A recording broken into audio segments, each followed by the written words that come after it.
लोकसभा चुनाव की तैयारियों में जुटी सभी सियासी पार्टियां। सूत्रों के मुताबिक आज शाम चुनाव आयोग लोकसभा चुनाव की तारीखों का ऐलान कर सकता है। आज दोनों नए चुनाव आयुक्त ज्ञानेश कुमार और सुखबीर सिंह संधू 11 बजे पद ग्रहण करेंगे। पूर्व आईएएस अधिकारी ज्ञानेश कुमार और सुखबीर सिंह संधू को कल चुना गया था चुनाव आयुक्त। चुनाव आयोग ने चुनावी चंदे की जानकारी वेबसाइट पर अपलोड की है। देश की जानी मानी कंपनियों ने खरीदे इलेक्टोरल बॉन्ड। बीजेपी, कांग्रेस समेत कई पार्टियों को मिला है चंदा। आज से 5 दिनों के लिए मिशन दक्षिण पर रहेंगे पीएम मोदी। तमिलनाडु, आंध्र, केरल और कर्नाटक में करेंगे चुनावी सभा। आज तेलंगाना के मलकाजगिरी में पीएम मोदी करेंगे मेगा शो। पीएम मोदी ने स्वनिधि योजना के लाभार्थियों को संबोधित किया। कहा, पहले गरीबों का बैंक खाता खुलना और लोन लेना मुश्किल था। मैंने गरीबों को पूछा भी और पूजा भी। बिहार में आज होगा नीतीश कैबिनेट का विस्तार। जेडीयू कोटे के सभी पुराने चेहरों को जगह मिलेगी। नीतीश कैबिनेट में नए चेहरों को भी मिलेगा मौका। 28 जनवरी को बनी थी एनडीए सरकार। दिल्ली में पशुपति पारस ने दोपहर 3 बजे आरएलजेपी के नेताओं की बैठक बुलाई। आगे की चुनावी रणनीति पर होगी चर्चा। सूत्रों के मुताबिक एनडीए से पशुपति गुट को कोई सीट नहीं मिल रही। लोकसभा चुनाव के लिए आज बीएसपी उम्मीदवारों की फाइनल लिस्ट कर सकती है जारी। अब तक बीएसपी ने 7 प्रत्याशियों का नाम घोषित किए। 7 उम्मीदवार में 5 मुस्लिम candidate.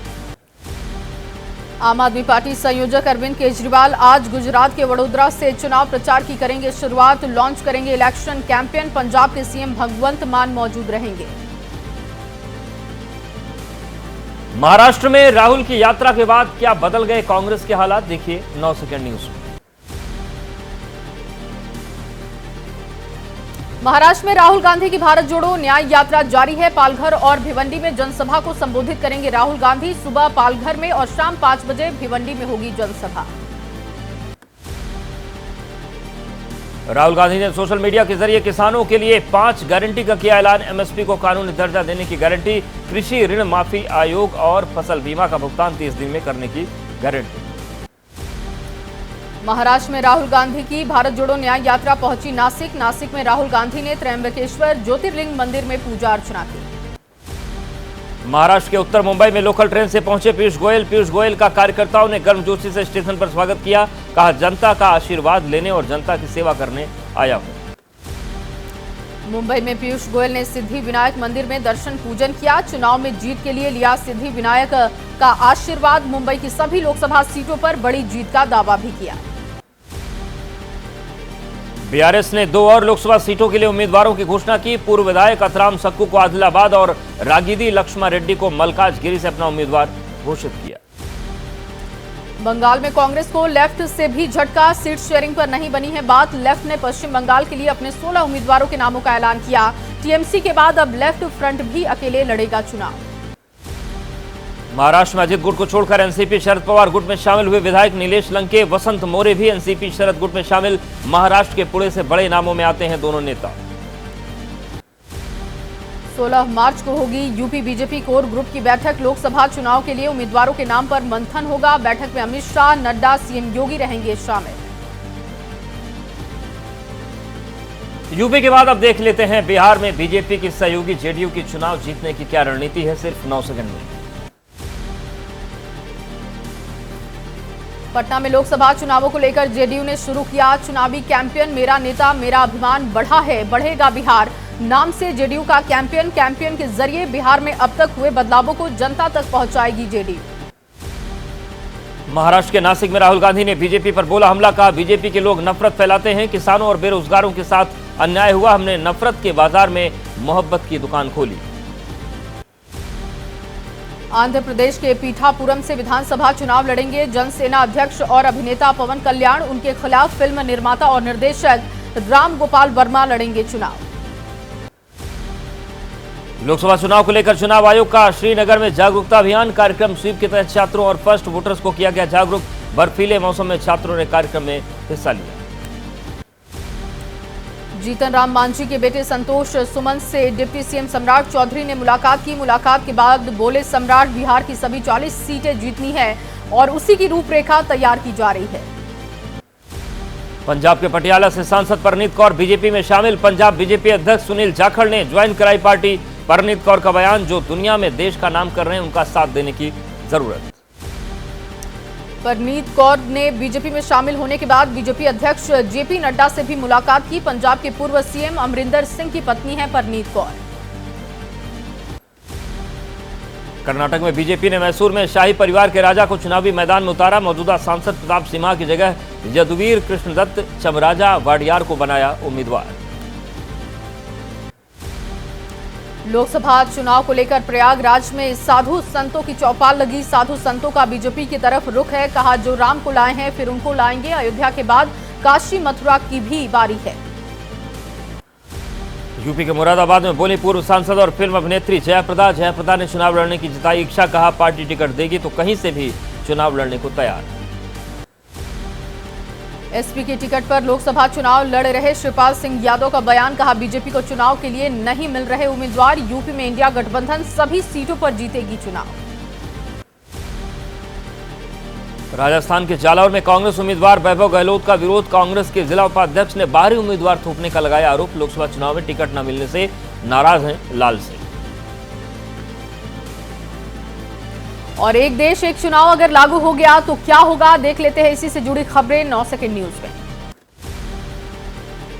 One nation one election पर गृह मंत्री अमित शाह ने सोशल मीडिया पर किया पोस्ट। कहा, यह देश की लोकतांत्रिक व्यवस्था में एक ऐतिहासिक दिन। कल समिति ने राष्ट्रपति द्रौपदी मुर्मू को रिपोर्ट सौंपी है।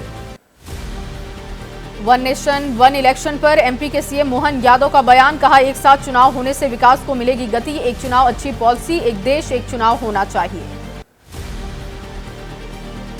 वन नेशन वन इलेक्शन का बीजेपी नेता नलिन कोहली को बताया जरूरी। कहा, सभी को one nation one election report का स्वागत करना चाहिए। एक चुनाव से देश का होगा विकास। वन नेशन वन इलेक्शन को लागू करने की प्रक्रिया पर बोले सुप्रीम कोर्ट के वकील गोपाल शंकर नारायण। कहा, पहले पार्लियामेंट्री कमेटी को रिपोर्ट भेजनी होगी, फिर कमेटी विचार करेगी कि कानून ला सकते हैं या नहीं। एक देश एक चुनाव पर कांग्रेस नेता प्रियंक खरगे ने बीजेपी पर साधा निशाना। कहा, एक देश एक चुनाव कैसे हो सकता है जब मौजूदा सरकार जनादेश को स्वीकार ही नहीं कर रही। वन नेशन वन इलेक्शन पर बोले कांग्रेस नेता दीपेंद्र सिंह हुड्डा। कहा, यह सिर्फ एक नारे की बात है, धरातल पर कुछ नहीं किया गया। हरियाणा की जनता में बीजेपी के खिलाफ गुस्सा है। प्रदेश में बनेगी कांग्रेस की सरकार। 9 सेकंड न्यूज में राजनीति की खबरों में अब देखिए सीएम ममता बनर्जी कैसे घायल हुई। पश्चिम बंगाल की सीएम ममता बनर्जी को माथे पर चोट लगी। घर में गिरने से चोटिल हुई ममता। अभिषेक बनर्जी ममता को लेकर अस्पताल पहुंचे। ममता के सिर में लगे हैं 3 टांके। कोलकाता के एसएसकेएम अस्पताल ने ममता बनर्जी का हेल्थ बुलेटिन किया जारी। कहा, पीछे से धक्का लगने की वजह से गिरी ममता। ममता के माथे और नाक पर चोट, सर्जरी और जरूरी उपचार दिया गया।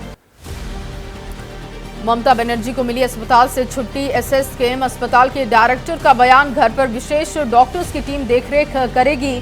फिलहाल ठीक बताई जा रही है ममता की तबीयत।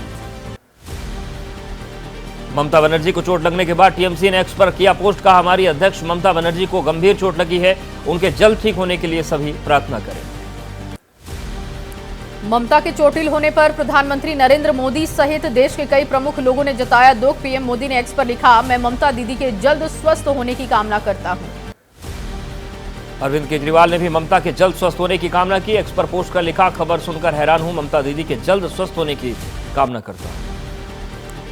तमिलनाडु के मुख्यमंत्री एमके स्टालिन ने एक्स पर पोस्ट कर जताया दुख। लिखा, कठिन समय में मेरी संवेदनाएं उनके साथ हैं, उनके शीघ्र स्वस्थ होने की कामना। महबूबा मुफ्ती ने सोशल मीडिया के जरिए ममता के जल्द स्वस्थ होने की कामना की। लिखा, ममता बनर्जी के घायल होने से व्यथित, जल्द स्वस्थ होने के लिए प्रार्थना। बंगाल बीजेपी अध्यक्ष सुकांत मजूमदार का बयान। कहा, सीएम ममता बनर्जी को चोट लगने की खबर से व्यथित हूं। बंगाल बीजेपी उन्हें शीघ्र स्वस्थ होने की उनके लिए कामना करेगी। यूपी के गोंडा में सीएम योगी का बयान। का डबल इंजन की सरकार में हो पाया राम मंदिर निर्माण का काम। समाजवादी पार्टी और कांग्रेस की सरकार में अयोध्या में चलती थी गोलियां और लाठी डंडे, आज पुष्प वर्षा हो रही। गृह मंत्री अमित शाह ने अहमदाबाद को 3000 करोड़ रुपए से ज्यादा विकास कार्यों की सौगात दी। एलआईजी आवास, अंडरपास, मल्टीपर्पज बिल्डिंग सहित कई विकास कार्यों का शिलान्यास किया। हरियाणा के सीएम नायब सिंह सैनी ने पीएम मोदी से मुलाकात की। राष्ट्रपति द्रौपदी मुर्मू से मिले सीएम सैनी। गृह मंत्री अमित शाह से भी मुलाकात की। दिल्ली विधानसभा का आज विशेष सत्र है। दिल्ली में सीवर ओवरफ्लो और पाइपलाइन में लीकेज की समस्या पर चर्चा होगी और सदन में चीफ सेक्रेटरी को रिपोर्ट के साथ पेश होने के लिए बुलाया गया। हिमाचल प्रदेश के हमीरपुर पहुंचे केंद्रीय मंत्री अनुराग ठाकुर। बाइक रैली को दिखाई हरी झंडी। नशा मुक्त सुरक्षा युक्त अभियान के तहत किया गया आयोजन। और चलिए 9 सेकंड न्यूज में अब वक्त है देश की दूसरी बड़ी खबरों पर नजर डालने का। मेघालय की राजधानी शिलांग में सीएए के खिलाफ सड़कों पर उतरी कांग्रेस पार्टी के कार्यकर्ताओं ने बीजेपी दफ्तर के बाहर प्रदर्शन किया। सीएए को वापस लेने की मांग उठाई गई।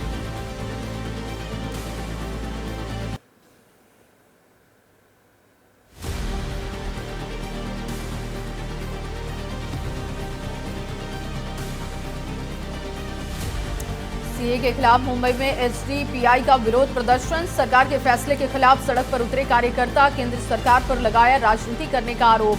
बगैर इजाजत प्रदर्शन करने पर धारा 149 के तहत पुलिस ने कार्रवाई की। सीएए को लेकर विपक्ष की बयानबाजी पर बोले बिहार के डिप्टी सीएम सम्राट चौधरी। कहा कानून से किसी को नहीं है डरने की जरूरत। अल्पसंख्यक समुदाय के लोग हमारे परिवार के जैसे, उन्हें हम कैसे छोड़ सकते हैं। लोकसभा चुनाव से पहले आम लोगों को बड़ी राहत। देश भर में पेट्रोल और डीजल 2-2 रुपए प्रति लीटर सस्ता हुआ। नई कीमतें आज सुबह 6 बजे से लागू हैं। 22 महीने के बाद घटाए गए हैं दाम। पेट्रोल डीजल की घटी कीमतों को लेकर गृह मंत्री अमित शाह का पोस्ट लिखा। देशवासियों को राहत देने के लिए पीएम मोदी ने लिया फैसला। प्रधानमंत्री नरेंद्र मोदी के प्रयासों से पेट्रोल की कीमत में गिरावट आई। चुनाव आयुक्तों की नियुक्ति प्रक्रिया में सुप्रीम कोर्ट के चीफ जस्टिस को शामिल करने की मांग है। मामले पर आज सुनवाई करेगा सुप्रीम कोर्ट। याचिकाकर्ता ने की है नए चुनाव आयुक्तों की नियुक्ति रोकने की भी मांग। इलेक्टोरल बॉन्ड मामले पर सुप्रीम कोर्ट आज करेगा सुनवाई। चुनाव आयोग की एक याचिका पर होगी सुनवाई। 11 मार्च के आदेश के ऑपरेटिव हिस्से में संशोधन की मांग। भूटान के बाद प्रधानमंत्री बनने के बाद पहली विदेश यात्रा पर टोबैगो पहुंचे भारत। पीएम मोदी से की है मुलाकात। दोनों के बीच सुरक्षा को लेकर कई अहम मुद्दों को लेकर भी चर्चा हुई। भूटान के प्रधानमंत्री दाशो शेरिंग टोब्गे ने बीजेपी अध्यक्ष जेपी नड्डा से मुलाकात की। दोनों नेताओं के बीच राजनीतिक दलों के कामकाज सहित कई द्विपक्षीय मुद्दों पर चर्चा हुई। केजरीवाल ने कोर्ट के समन को कहां चुनौती दी है, देख लेते हैं 9 सेकंड न्यूज में। शराब नीति मामले में सेशन कोर्ट पहुंचे अरविंद केजरीवाल। 16 मार्च को राउज एवेन्यू कोर्ट में पेशी से छूट देने की अपील। एक्साइज पॉलिसी केस में राउज एवेन्यू कोर्ट के समन को सेशन कोर्ट में दी गई चुनौती। मनीष सिसोदिया को सुप्रीम कोर्ट से झटका। सुप्रीम कोर्ट ने खारिज की सिसोदिया की क्यूरेटिव पिटीशन। 22 मार्च तक बढ़ाई गई सिसोदिया की न्यायिक हिरासत। संदेशखाली मामले में गिरफ्तार शाहजहां शेख के 4 ठिकानों पर ईडी की छापेमारी। ईडी ने छापेमारी के दौरान बरामद की शाहजहां की कई गाड़ियां, थार, जीप और स्कॉर्पियो के अलावा दूसरे कई वाहन बरामद। अमेठी में ईडी की बड़ी कार्रवाई देखने को मिली। ईडी ने गायत्री प्रजापति के छोटे भाई अनुराग प्रजापति को हिरासत में लिया। अनुराग को ईडी की टीम लखनऊ लेकर रवाना हुई। अमेठी में ईडी की छापेमारी के दौरान बिगड़े विधायक महाराजी प्रजापति की तबीयत। सुरक्षा कर्मियों की मौजूदगी में ले जाया गया अस्पताल।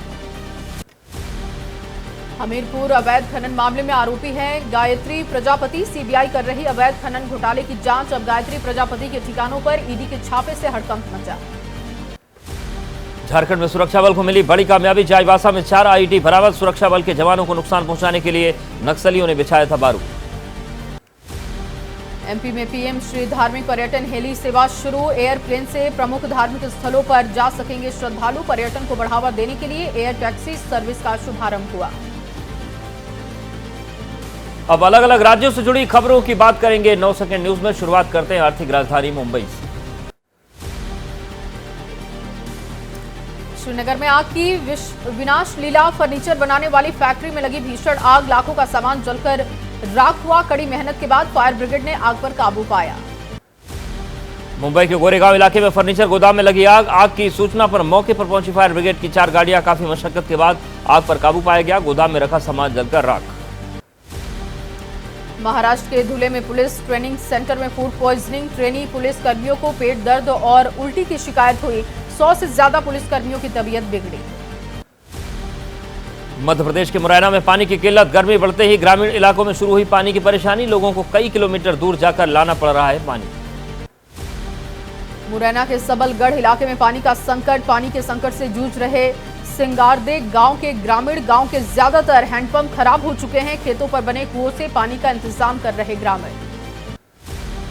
ग्रेटर नोएडा में तेज रफ्तार डंपर ने कार को मारी टक्कर। हादसे में कार सवार 2 लोगों की मौत। गैस कटर की मदद से कार को काटकर बाहर निकाले गए शव पोस्टमार्टम के लिए भेजे गए शव।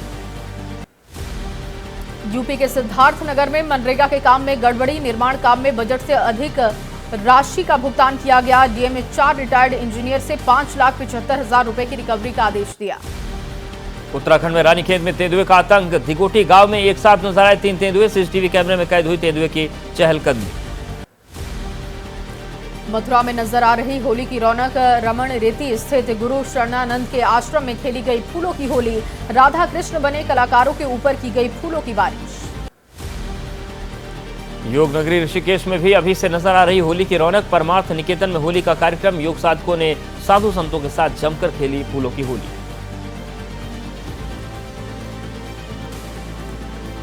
और पंजाब की जेल में कैदियों का कोहराम देखने को मिला है। देखिए इससे जुड़ी हुई खबरें 9 सेकंड न्यूज में। गुरदासपुर की जेल में कैदियों ने किया बवाल। जेल में बंद कैदियों और पुलिस कर्मियों के बीच हुई झड़प। 4 कैदियों को आई चोट। इलाज के लिए कराया गया सिविल अस्पताल में भर्ती। जेल में सुविधाएं न मिलने को लेकर कैदियों ने बवाल किया। जेल कर्मचारियों के साथ कैदियों का टकराव हुआ। कैदियों ने जेल के अंदर आगजनी भी की। करीब 8 घंटे तक बवाल चलता रहा। गुरदासपुर की जेल में हुए बवाल को लेकर जेल प्रबंधन का बयान। गुरुवार सुबह 11 बजे किसी बात को लेकर हुआ था विवाद। कुछ दबंग कैदियों ने बरसाई ईंट और पत्थर। एक एसएचओ समेत 5 जवान घायल। गुरदासपुर की जेल में कैदियों का एक और वीडियो आया है सामने। कैदियों ने बैरक से कपड़े उठाकर लगाई आग। जेल की छत पर चढ़कर हंगामा करते नजर आए कैदी। कैदियों की मांगों पर बातचीत हुई। उत्तराखंड सरकार में सीएम का पीए बताने वाला शख्स गिरफ्तार हुआ। सरकारी स्कूलों में टेंडर दिलाने के नाम पर कई लोगों से करोड़ों की ठगी। राजस्थान की भीलवाड़ा पुलिस ने आरोपी को गिरफ्तार किया। सौरभ वत्स नाम के आरोपी की हुई गिरफ्तारी। भीलवाड़ा के रहने वाले एक कपड़ा व्यवसायी के साथ टेंडर के नाम पर 1 करोड़ 17 लाख रुपए की ठगी की। देहरादून का रहने वाला है सौरभ वत्स। और वहीं गाजियाबाद में एक शख्स ने अपनी पत्नी और बेटे की क्यों की हत्या। देख लेते हैं इससे जुड़ी हुई खबरें 9 सेकंड न्यूज में। गाजियाबाद में एक शख्स ने पत्नी और बेटे की हत्या की। बाद में खुद भी सुसाइड करने की कोशिश की। पुलिस ने घायल शख्स को अस्पताल में भर्ती कराया। मामले की जांच में जुटी पुलिस। गाजियाबाद की घटना को लेकर पुलिस का खुलासा। पारिवारिक विवाद में अमरदीप शर्मा नाम के शख्स ने पत्नी और बेटे की हत्या की। फिर चाकू से की अपनी जान लेने की कोशिश। मध्य प्रदेश के शाजापुर जिले में अवैध खनन की शिकायत पर पहुंची प्रशासन की टीम पर हमला। खनन माफिया ने सरकारी गाड़ियों में तोड़फोड़। एमपी के शाजापुर में अवैध खनन पर एक्शन। मौके पर पहुंची टीम ने जब्त की पोकलैंड मशीनें। कार्रवाई के विरोध में ग्रामीणों ने हंगामा भी किया।